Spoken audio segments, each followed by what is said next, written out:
안녕하세요, 유쌤입니다. 오늘은 불행하다고 느낄 때 극복할 수 있는 4가지 방법이라는 주제로 함께 하겠습니다. 내가 나를 컨트롤한다는 거 결코 쉽지 않죠. 어려운 일이에요. 특히 이제 힘든 일 생길 때, 일이 뜻대로 되지 않을 때 마음이 엄청 힘들죠. 그래서 일상에서 이제 그런 상황에서 내가 컨트롤이 쉽지 않아지니까 그러면 어떻게 되겠어요? 실수하는 거예요. 그리고 나서 후회해요. 그럼 실수하고 후회하고 실수하고 후회하고 악순환이죠? 그럼 더 예상치도 못한 일이 발생하고 궁지에 내몰리기도 해요. 그래서 우리는 내가 이제 기분이 많이 다운되었거나, 예를 들어서 진급이 누락됐거나, 재계약이 안 돼서 다시 직장을 구해야 된다거나, 시험을 봤는데 떨어졌거나, 주식을 해도 안 되고, 아파트 값은 떨어지고, 재테크에는 젬병인 어떤 나 스스로를 발견했다거나, 아니면 이제 자영업을 시작했는데 장사가 시간이 지날수록 안 된다거나, 이게 모든 어떤 불행을 느낄 만한 어떤 그런 일이 내 인생에서 벌어지면, 여기서 내 자신을 스스로 이제 그런 악순환, 아까 말씀드린 그런 악순환을 겪지 않으려면 내 스스로를 이제 구해내기 위한 노력을 하지 않으면 안 되겠죠. 그래서 불행감을 느낄 때 나 자신을 보호하고 그런 어떤 불행한 느낌에서 나를 스스로 구해내는 그런 전략을 오늘은 알려드리도록 하겠습니다. 자, 첫 번째는요. 자, 그런 느낌이 들 때 타인을 궁금해하지 마세요. 그러니까 내가 잘 안 풀릴 때 타인을 주목하면 어떤 증상이 벌어져요? 자꾸 비교가 되는 거예요. 더욱더. 그게 내가 불행한 쪽으로 이제 다른 사람은 막 행복한 쪽으로, 나는 불행한 쪽으로 계속 몰아넣는 거죠. 비교하는 거죠. 그게 사람의 심리예요. 저도 이제 인스타를 이렇게 볼 때가 많은데, 거기에 이제 친하지는 않지만 그냥 지인이 있어요. 근데 그분은 오늘은 뉴욕, 그 다음에 제주, 그러더니 이번에 파리, 이러는 분이 계세요. 가서도 별거 안 해요. 와인 마시고, 맛집 찾아다니고, 골프 치고, 쇼핑한 거 올리는 거, 이런 거. 이제 그런 걸 이제 여러분들도 보실 거예요. 아마 그런 인스타를. 근데 그런 걸 보면, 내가 이 회사를 계속 다녀야 되나 말아야 되나, 야근에 주말도 일하고 이러는데, 한 달 받는 월급으로 해외여행은커녕 제주도도, 못 갈 형편인데, 누구는 막 그렇게 해외로 돌아다니고 있단 말이에요. 새로 생긴 레스토랑, 이 레스토랑 가볼만 해요, 여러분. 이러면서 올렸는데, 디너가 28만원이래요. 와인도 좋은 거 마시고. 그럼 이제 더 그렇게 비교되면서 내가 또 힘들어지는 거죠. 그래서 내가 좋은 상황에서는 그런 거, 재밌다. 언젠가 한번 가보자. 이러겠는데, 안 좋은 상황에서 그걸 보고 있다면, 그 사람에 비해서 내가 얼마나 한심하게 느껴지겠어요. 이게 바로 내가 날 망치는 방법이에요. 그래서 내가 힘들다. 안 풀린다. 그랬을 때 제일 먼저 해야 될 일, 타인을 궁금해하지 마세요. SNS는 이제 끊는 게 좋죠. 그럴 때. 그러고 나서 누구한테 집중해요? 나 자신과 이 문제를 해결할 방법에 집중하는 거예요. 그리고 그런 SNS를 이제 하기 위해서는 몸이 이제 가만히 있어야 되잖아요. 몸을 계속 움직여야 되는 거죠. 뛰고 걷고 몸 쓰는 거예요. SNS 안 하고. 자, 두 번째, 현재에 집중하는 거예요. 불행한 느낌의 단골 손님 뭐예요? 후회하는 거. 그 생각을 이제 한 번만 하느냐? 그거 아니에요. 여러 번 생각해요. 누구한테 얘기하면서 또 후회하고, 그렇게 만든 남 탓하고, 원망하고, 그거 얘기하면서 그 탓한 사람하고 또 싸우게 되고, 관계 또 나빠지고, 주식해서 큰 손해를 보거나 사업해서 실패했어요? 그러면 계속 거기에 머물러 있다면, 뭐가 그렇게 속 시원한 일이 생기겠어요? 아무 소용도 없지. 그것만 사지 않았더라면. 그런 생각. 그런 생각을 한들 잃었던 돈이 다시 생기겠어요? 특히 이제 가족에 대한 어떤 원망이나 후회에 완전히 독이 됩니다. 왜냐하면 가족은 이제 평생 계속 같이 가야 되니까. 배우자가 돈을 날렸거나 사업을 해서 경제적 위기감이 왔다고 쳐요. 그 문제를 원망한 한마디에 그 가족의 관계는 다시 이제 바닥 딱 치는 거예요. 계속 바닥에서 이제 헤어나지 못하는 거죠. 회사에서도 마찬가지예요. 만약에 이제 영업부서가 5개 있다고 쳐요. 근데 우리 팀이 꼴찌예요. 그렇게 된 결정적인 이유가 내가 데리고 있는 김대리가 제일 큰 어떤 그런 거래처를 개인적인 실수로 놓쳐버렸어요. 그러니까, 그러면 이제 연말까지 부진한 실적, 이제 큰 빅 클라이언트가 하나 놓쳤으니까, 연말까지 부진한 실적 계속 체크할 때마다, 이제 팀장이 김대리 네가 사고는 안 쳤어도, 이렇게 계속 말한다고 쳐요.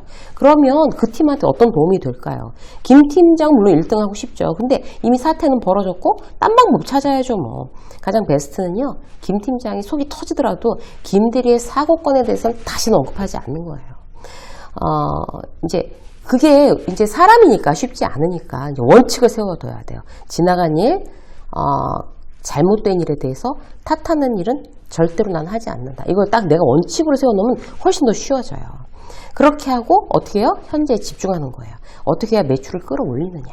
지금 할 수 있는 일에, 뭐 경기가 어려워졌다. 뭐 이런 가정 경제가 어려워졌다. 그럼 여기서 빠져나올 수 있는 뭐 어떤 사이드 잡이나 아니면 뭐 더욱더 부가가치를 높일 수 있을 만한 일을 나는 어떤 걸 해야 될까? 그 현재에 지금 해야 되는 일에 집중하는 거. 이게 지금 할 수 있는 일에만 집중하는 게 가장 중요합니다.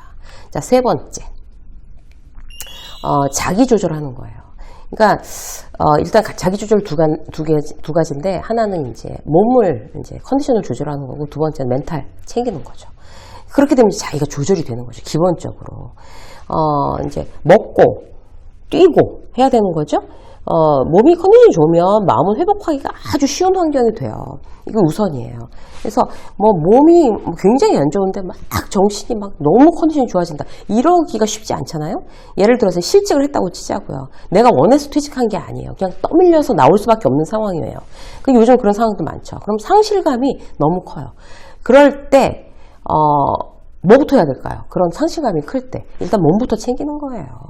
그런 몸의 컨디션이 좋아져야 불행에서 최대한 빨리 벗어날 수 있어요. 자기 연민 이런 거는 정말 아예 그냥 나랑 관계없는 거 내다 버리세요.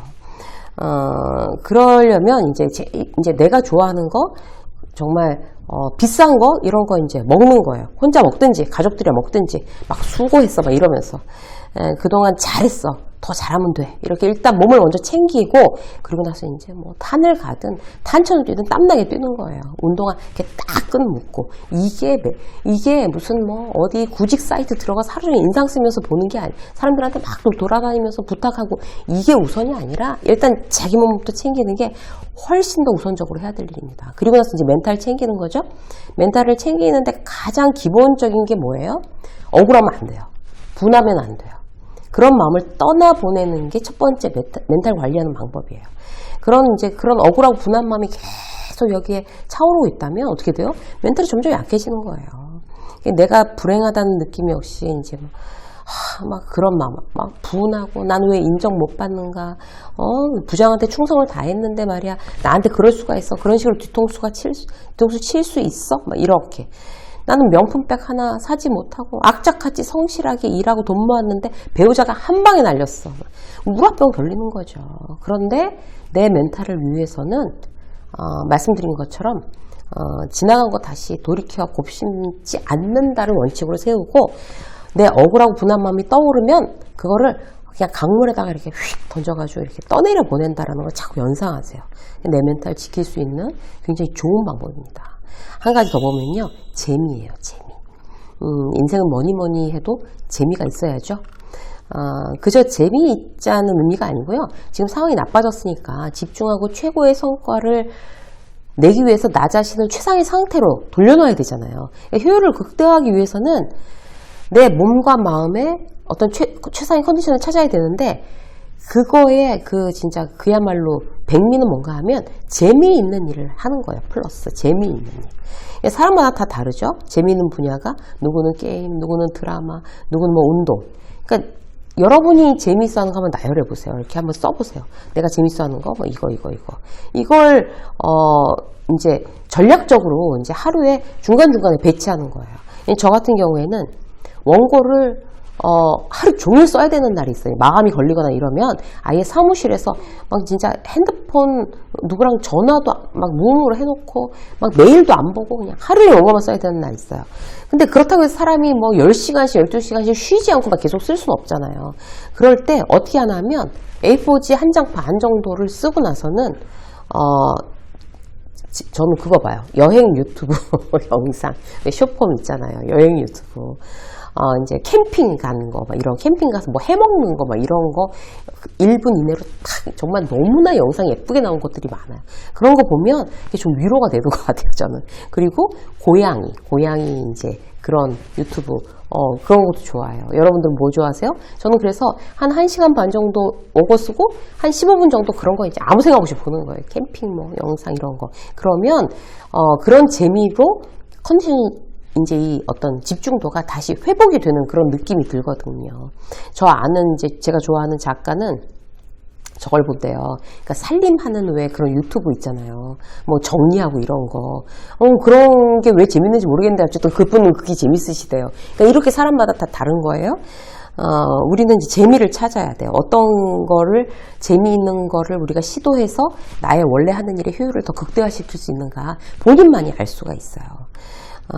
뭐, 예를 들어서, 이제, 지금 내가 관계도 꼬이고, 뭐, 장사도 안 되고, 금리는 오르고, 그야말로 막 진퇴양난이다. 계속 한숨 쉬면서 그 불행에 잠식당하고 있는 게 아니라, 자, 어떻게 하면 내가 더 이제 이런 일상 속에 재미를 중간중간 조미료처럼 이렇게 막 집어넣어서 내가 현재에 집중할 수 있는 일, 이런 일에 더 효율을 올릴 수 있을까. 이제 이런 부분. 이제 이런 부분을 우리가 자꾸 생각해내는 거 굉장히 좋습니다.